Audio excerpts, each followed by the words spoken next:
Now there was a famine in the land, besides the previous famine in Abraham's time, and Isaac went to Abimelech king of the Philistines in Gerar.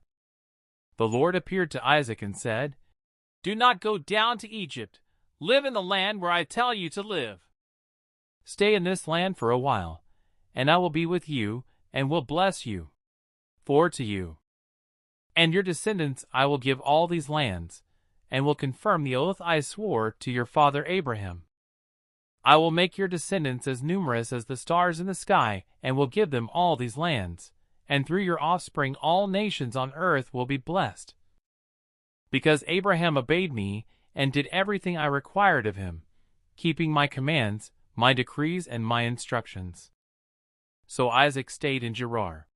When the men of that place asked him about his wife, he said, "She is my sister," because he was afraid to say, "She is my wife." He thought, "The men of this place might kill me on account of Rebekah, because she is beautiful." When Isaac had been there a long time, Abimelech king of the Philistines looked down from a window and saw Isaac caressing his wife Rebekah. So Abimelech summoned Isaac and said, "She is really your wife. Why did you say she is my sister?"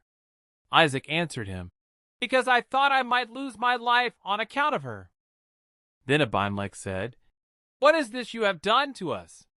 One of the men might well have slept with your wife, and you would have brought guilt upon us."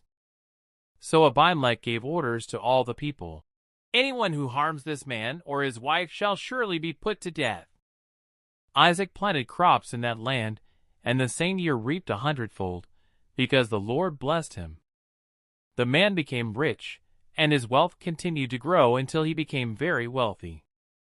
He had so many flocks and herds and servants that the Philistines envied him. So all the wells that his father's servants had dug in the time of his father Abraham, the Philistines stopped up, filling them with earth. Then Abimelech said to Isaac, "Move away from us. You have become too powerful for us." So Isaac moved away from there and encamped in the valley of Gerar, where he settled. Isaac reopened the wells that had been dug in the time of his father Abraham, which the Philistines had stopped up after Abraham died, and he gave them the same names his father had given them. Isaac's servants dug in the valley and discovered a well of fresh water there. But the herders of Gerar quarreled with those of Isaac and said, "The water is ours." So he named the well Ezek, because they disputed with him. Then they dug another well, but they quarreled over that one also, so he named it Sinah. He moved on from there and dug another well, and no one quarreled over it. He named it Rehoboth, saying, "Now the Lord has given us room, and we will flourish in the land."